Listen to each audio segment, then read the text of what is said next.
আসসালামু আলাইকুম everyone, welcome back to my page Hriday bake house. Perfect একটা চকলেট কেক কিন্তু বানানো খুবই সহজ। অনেকের অনেক টাইপের প্রবলেম হয়, চলুন আজকে সব কিছু সমাধান করে দিব। আর আমাদের এই পারফেক্ট চকলেট কেকটা কিন্তু আমি আজকে আটা দিয়ে তৈরি করেছি। ময়দা বাসায় ছিল না, আব্বুকে আনতে বলেছি, নিয়ে আসছে আটা। তো এখন কি আর করার, হাতে সময় অনেক কম ছিল, যার কারণে আমি আজকে আটা দিয়েই তৈরি করেছি। আলহামদুলিল্লাহ খুবই সফট এবং পারফেক্ট হয়েছে। ফার্স্টে আমি ডিমের সাদা অংশ আর চিনিটাকে একসাথে বিট করে নিচ্ছি। এখানে আমি আজকে 10 ইঞ্চির একটা মোল্ড নিয়েছি এবং 8টি ডিমের কেক তৈরি করছি। যখন ডিমের সাদা অংশটা স্টিফ ফিক হয়ে যাবে তখন আমি একটু একটু করে কুসুম অ্যাড করব আর ভালো মতো মিক্স করে নিব।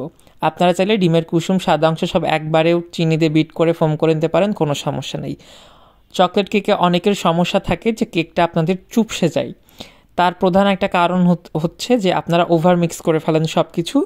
ড্রাই ইনগ্রিডিয়েন্টস দেওয়ার পর কখনোই ওভার মিক্স করা যাবে না, ডিমের ফোমটা যেন পারফেক্টলি থাকে দেখতে হবে। আর বেকিং পাউডারটা পরিমাণে যদি আপনারা অনেক বেশি দিয়ে দেন তাহলে অনেক সময় তিতা হয়ে যায় কেকটি খেতে। আর বেকিং পাউডারটা অবশ্যই যদি ইউজ করেন তাহলে ভালো ব্র্যান্ডের ইউজ করতে পারবেন। আর যে কোনো লোকাল ব্র্যান্ড ইউজ করবেন না, ফস্টার ক্লাক্সের বেকিং পাউডারটা অনেক ভালো, ওটা চেষ্টা করবেন ওটা ইউজ করার জন্য। আরেকটা প্রবলেম হচ্ছে চকলেট কেক নাকি আপনাদের ফুলে না। তার একটা প্রধান কারণ হচ্ছে আপনারা ডিমের ব্যানাংটা নষ্ট করে ফেলেন। কেক বানানোর সময়, বিশেষ করে স্পঞ্জ কেক তৈরি করার সময় অবশ্যই এই পার্টটা হালকা হাতে করতে হবে, যেটা আমাদের ফাস্ট ফরওয়ার্ড করার কারণে অনেক বেশি দ্রুত মনে হচ্ছে। ডিমের ফোমটা কখনোই নষ্ট করা যাবে না। ডিমের ফোম যদি নষ্ট হয়ে যায় তাহলে কিন্তু আপনার কেকটা ভালো মতো ফুলবে না।